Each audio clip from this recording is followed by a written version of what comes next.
어제 주변에 한 후배 목사님이 전화가 왔습니다. 목사님, 제가 팥빙수를 사드리겠습니다 하더라고요. 소론도 본론도 없이 갑자기 팥빙수를 사준다길래 언제 사줄 건데 그랬더니 주중에 사드리겠습니다.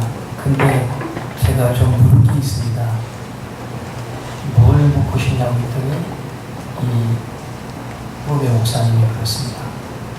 71세 된 한 성도님이 세상을 떠났는데 금요일날 떠나가지고 주일날 발인을 해야 된다고 합니다. 근데 이건 발인을 해야 됩니까? 말아야 합니까? 제가 뭐라고 물어봤겠어요? 그 돌아가신 분이 믿음이 어떻습니까? 그 돌아가신 집안이 어떻습니까? 제가 물어봤습니다. 그랬더니 형, 그러니까 그 돌아가신 망자의 그 성도님의 큰아들은 순천 암무교회를 다니고 그리고 동생은 신천지를 다닌답니다. 신천지를 다니다가 이제 큰아들 집으로 갔고 그 교회에 출석하다가 세상을 떠났대요. 근데 5일장을 하자니, 4일장을 하자니 이 더운 날 월요일날 해야 되는데 이거 집안에서는 3일장 해주기를 바라고 참 고민이라는 겁니다. 그래서 제가 그랬습니다. 믿음이 있는 집안이라고 한다면 4일장을 해도 되겠지만 그렇지 않은 집안이니까 이렇게 얘기를 하라고 했어요. 아침에 일찍 발인 예배 드리고 나머지는 집에서 가족장을 하라고. 아, 그런 방법이 있습니까? 그러더라고요.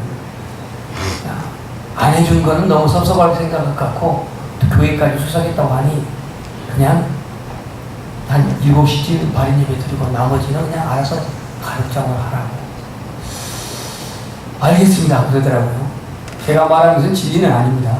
그냥 저희 선배로서 그냥 조언했을 뿐입니다.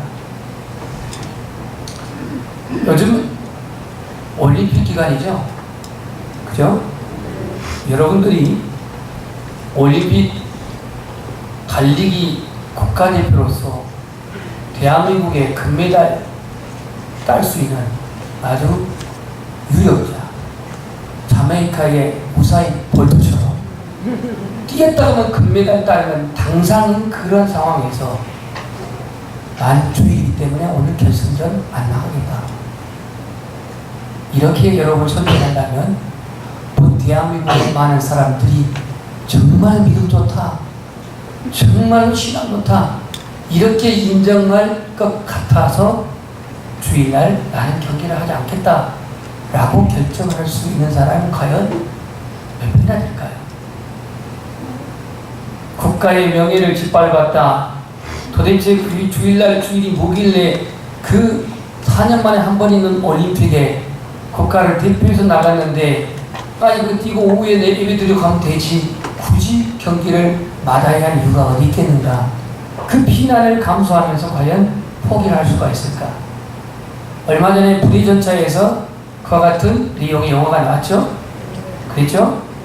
그 에델인가 그 하는 그 이름이 주인공인 이 사람이 결국은 그 자기의 주종목을 포기하고 다른 사람 포기한 종목을 그 다음날 뛰어서 금메달을 딴 그런 실제 영화 얘기가 나옵니다. 프랑스 올림픽에서요.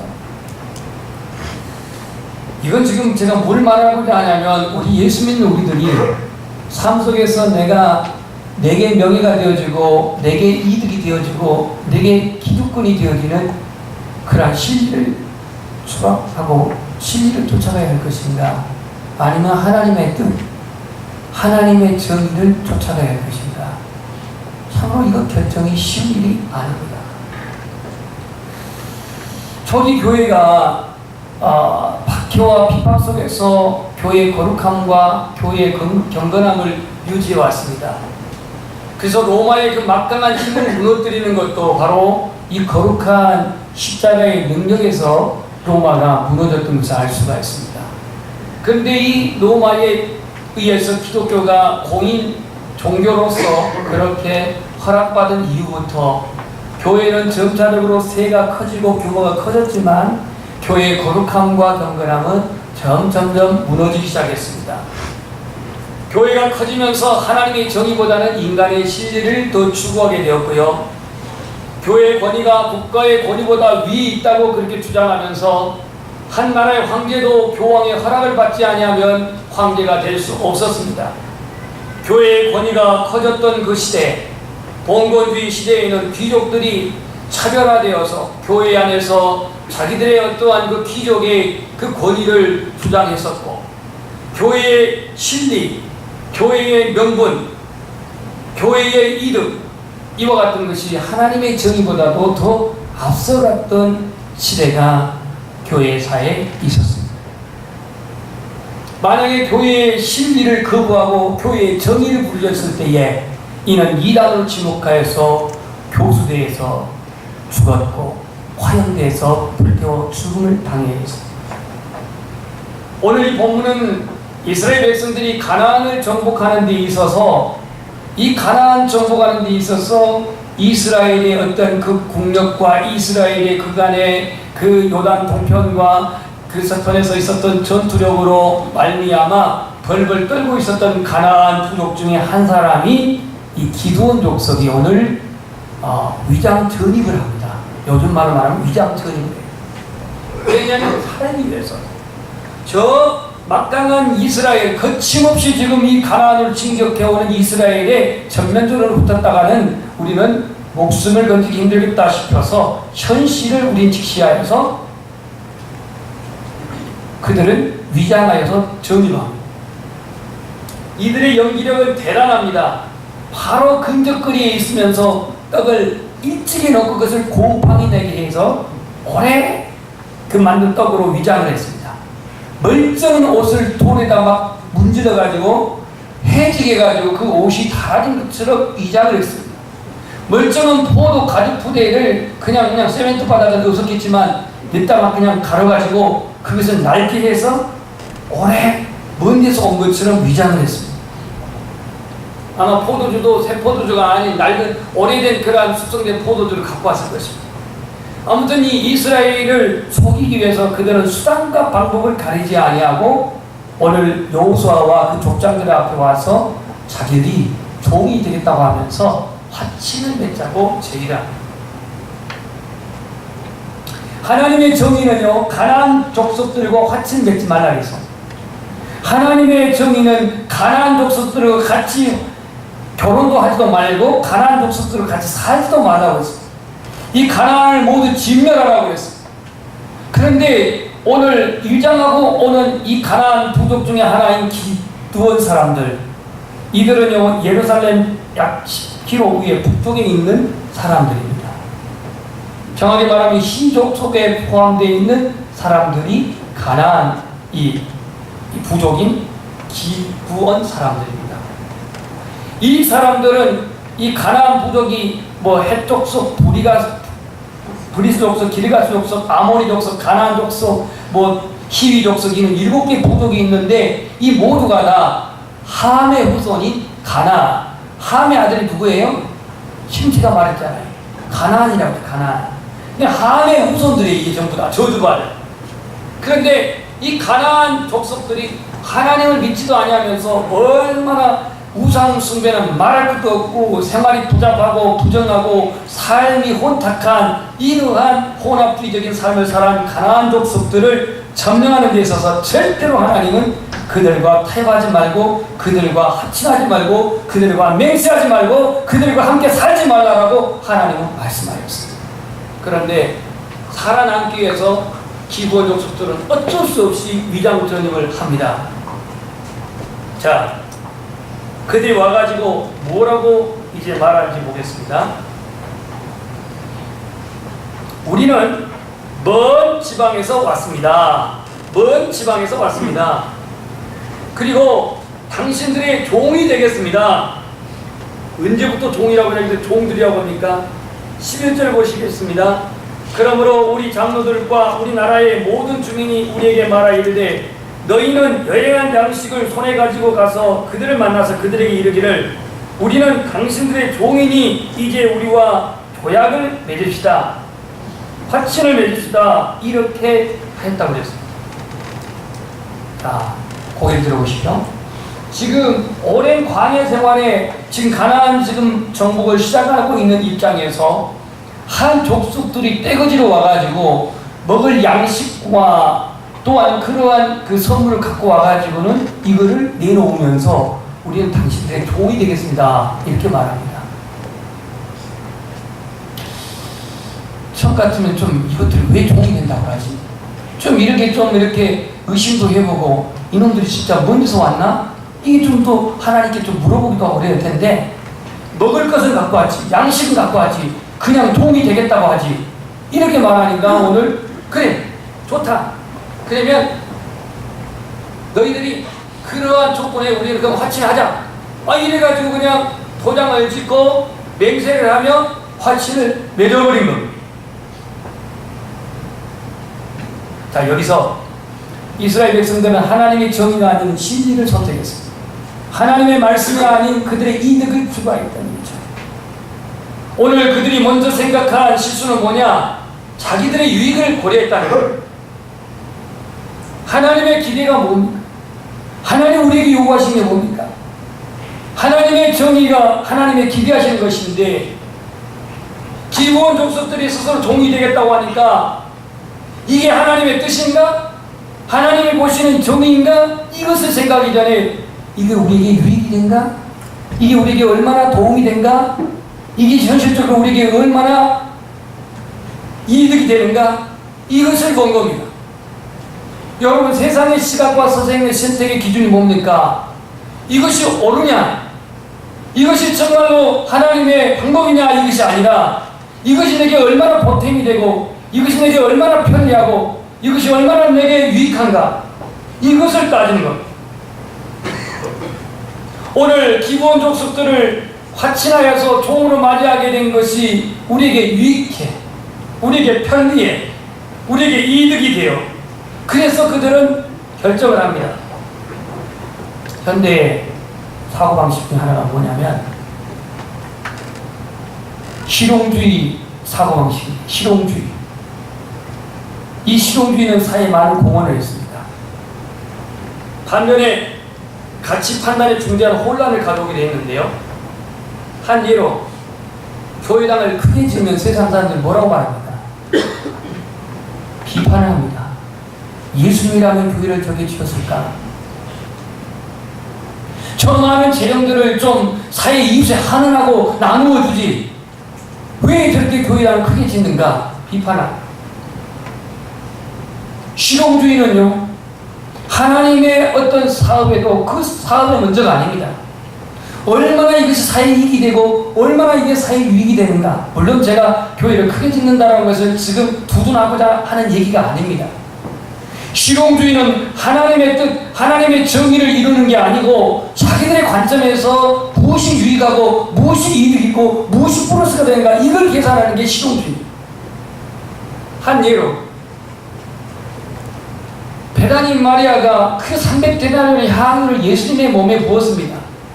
이때 이 실용주의 사고를 가진 가룟다가 왜 그것을 허기하느냐고 말합니다. 그걸 가난한 사람들에게 주면 얼마나 좋겠냐 이거예요. 예수님의 몸에 부은 것보다는 사실 가난한 사람들에게 300데나리온이면 우리나라 돈으로 약 한 몇천만 원 되냐면 6천만 원 정도 됩니다. 한 번에 예수님 머리에 6천만 원을 쏟아버린 것보다는 6천만 원의 돈을 가지고 가난한 사람들 도와주는 게 얼마나 유익합니까? 그런데 성경은 실용적인 사고방식으로 우리에게 말하고 있지 않습니다. 내게 있는 향후 옥합을 주님께 깨뜨린 것은 믿음의 행위의 문제. 예수님은 가만두어라. 나의 장래할 일을 그가 간직하게 하라. 오늘 하나님이 나에게 무엇을 기대하시는가? 무엇이 바르며 어떻게 행동하는 것이 하나님이 기대하시는 것인가? 이걸 생각하기 전에 나에게 유익하나? 이득이 되나?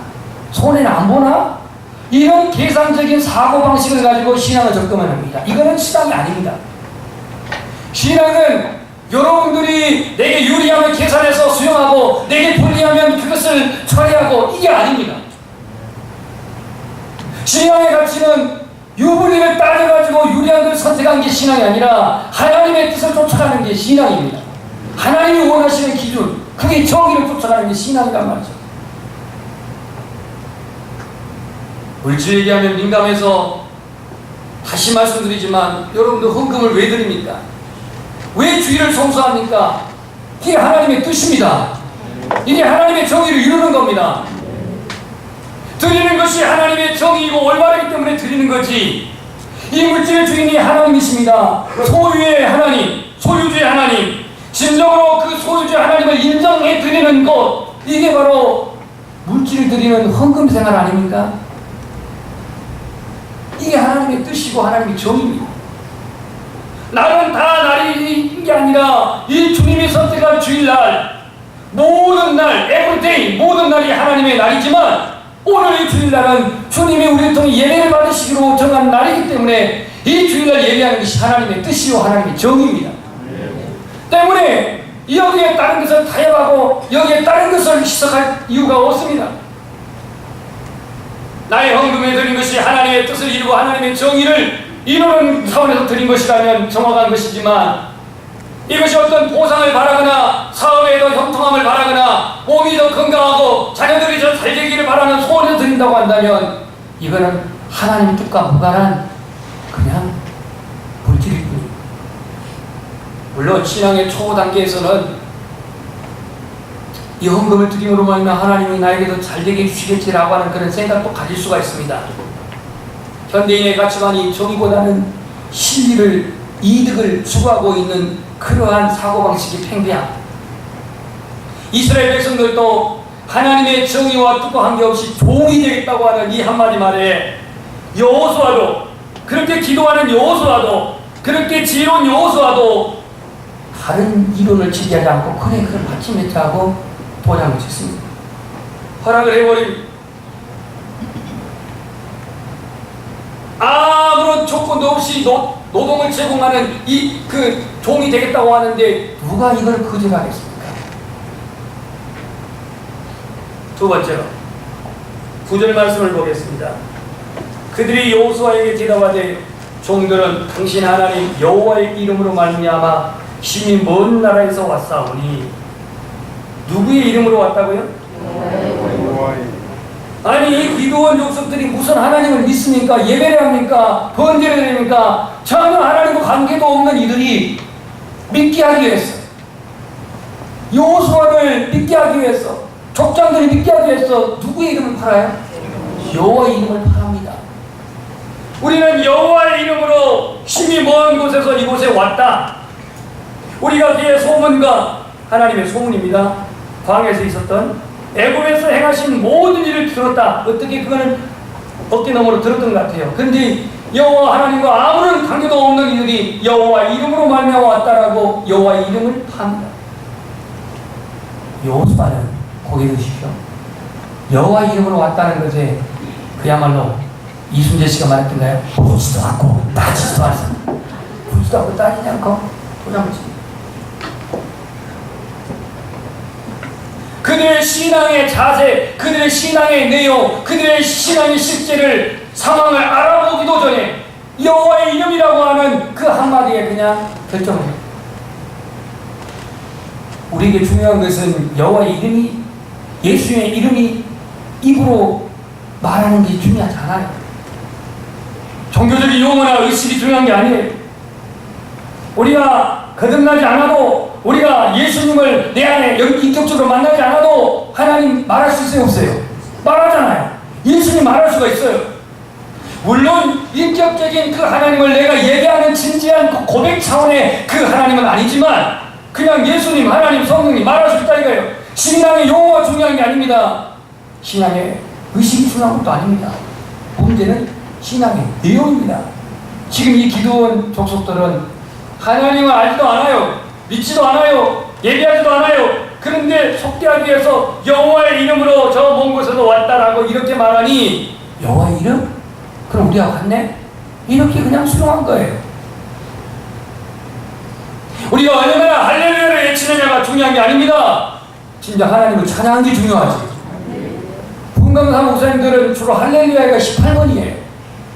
하나님을 찬양하면서 그러면 할 말은 없겠지만, 할렐루야! 이게 외치는다고 해서 우리가 뭐 구원받습니까? 아닙니다. 신앙의 내용이지. 누구든지 교회를 다녀서 한 3년 정도 출석하게 되면요, 뭐 교회에서 사용하는 용어들은 웬만히 다 압니다. 성경 구절도 익숙해집니다. 왜냐하면 서당계 3년이면 풍어를 읊고, 식당계 3년이면 라면을 끓이고, 또 한 가지 있는데 그냥 하겠습니다. 한 가지가 있죠. 나중에 궁금하면 말해서. 익숙해진다는 것이 구원받는 게 아니에요. 익숙해진다고 하는 것이 성숙해진 게 아니에요. 하나님의 자녀됨을 확신 못해도 우리는 예수님 하나님 부를 수 있어요. 나더러 주여 주여 하는 자마다 천국에 다 들어가지 않는다라고 주님이 마태복음 7장 21절에 말했어요. 오늘 우리는 여호와의 이름으로 왔다라고 하는 한마디 말에 그들은 의심 없이 이들을 받아들이는데요, 여호와의 이름도 물론 존귀한 이름이지만 중요한 것은 신앙의 내용입니다. 우리는 성령과 동행하는 삶, 그로 말미암아 구별된 삶을 살아가는 분명한 신앙의 내용이 있기를 소망합니다. 한국교회의 슬픈 일 중에 하나가 뭐냐? 그 사람의 신앙 고백의 됨됨, 그 사람의 예수 그리스도를 만나고 신앙 고백하는 사명자, 신앙 고백에 의한 사명자, 중직자를 세우기보다도 신앙의 연륜에 근거해서 세운다. 예수님 30년 믿었으니까, 40년 믿었으니까, 이제 나이가 지긋이 되었으니까 그래서 중직자를 세운다. 이게 우리나라 교회의 관행이 되었어요. 성경적으로 말하면 성령과 지혜가 충만하고 사람들에게 칭찬받고 책망할 것이 없고 한 아내의 남편이고 절제와 신중과 단정과 나그네에 대접하기를 잘하고 이와 같은 사람들을 중직자로 사명자로 세워야 되는데, 언제부턴가 연륜을, 사회적인 능력을, 이런 것을 적용가지고 중직자를 세우고 사명자를 세웠단 말이죠. 하나님 앞에 우리가 설 때는 종교적인 용어, 교회 생활의 연륜 아무 소용 없습니다. 아무 소용 없어요. 하나님 앞에 내가 직분 가지고 쓰는 게 아닙니다. 내가 몇 년 믿었느냐는 그 경력, 그거 가지고 쓰는 게 아닙니다. 오늘 바울은 이렇게 말합니다. 너희가 믿음에 있는가 너희 자신을 시험하고 너희 자신을 확증하라. 예수 그리스도 안에, 예수 그리스도께서 너희 안에 계시지 아니하면 버리운 자라고 이렇게 말합니다. 오늘 여호수아와 족장들은 이 기본 족속들이 여호와의 이름으로 왔다라고 하는 이 한 마디 말에 그들은 그들과 하치는 배경을. 마지막으로 세 번째 보면은 14절을 보겠습니다. 14절 한번 읽어보겠습니다. 14절 시작.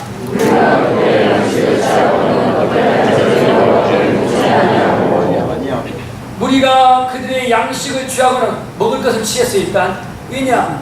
그걸 뭔가 이게 좀 교감을 나누기 위해서 먹을 걸 갖고 왔으니 먹을 것을 취하고 양식을 취하고 어떻게 할지를 여호와께 묻지 않았다 그랬습니다.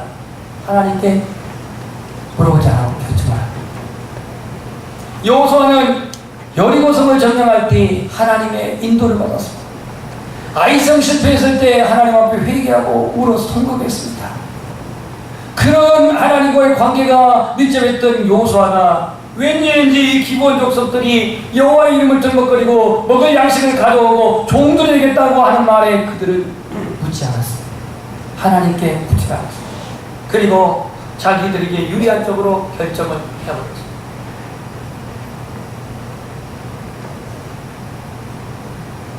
(1980년 11월달에 직장생활을 시작하면서 약 2년 직장생활을 하고 사표를 낼 때에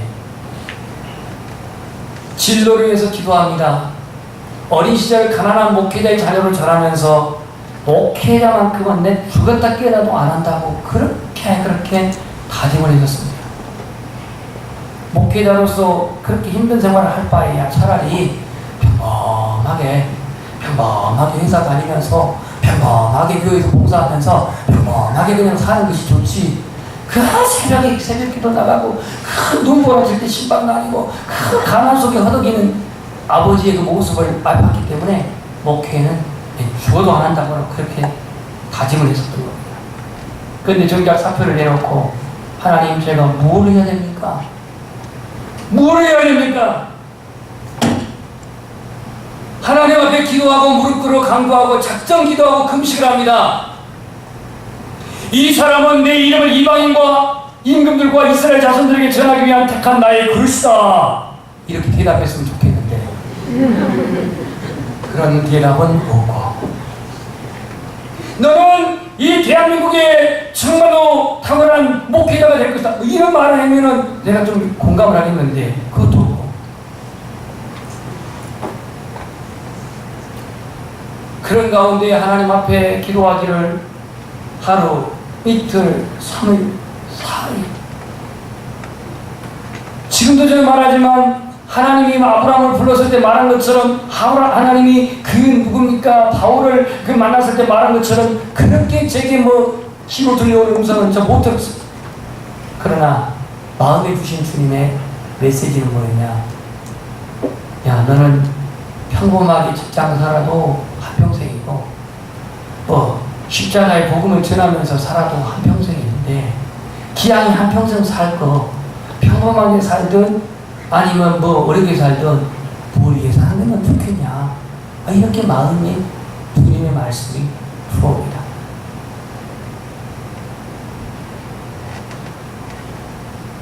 우리는 큰 문제, 심각한 문제, 어려운 상황이 주어질 때 주님께 엎드려 기도합니다.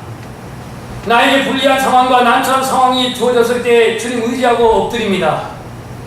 그러나 지금의 환경이 내게 유리하고 내게 이득이 되고 내게 유익이 되는 상황에서는 주님 앞에 뜻을 묻지 않습니다. 우리 청년들, 자매들 말입니다. 만나는 지금 형제가 키도 185야. 생기기는 아주 타는데 깜찍이 잘생겼어. 거기다가 또 정리에 또한 그 화려한 직장이 또 분명한 직장 생활을 하고 있어. 문제는 예수를 안 믿어.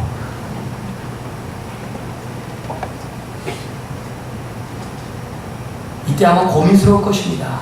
신랑을 예비 신랑 이 남자친구 전도해야지 뭐 여러 가지 고민이 있겠죠. 부모들에게 데려왔어요. 그럼 여러분들은 어떻게 결정하시겠습니까? 그냥 데리고 살다가 그냥 예수 믿으면 되는 거지 뭐 그냥 네가 좋다고 하는데 뭐 그냥. 저는 네가 좋다고 할 필요 없어요. 예수를 믿든지 아니면 뭐 신앙고백을 하든지 해야 그냥 하지 뭐. 둘째 애가 뭐 아무리 애를 떤다 해도 불신자 여자 데려가지고 나 결혼하겠다 하면 제가 허락할 것 같아요? 안 해요.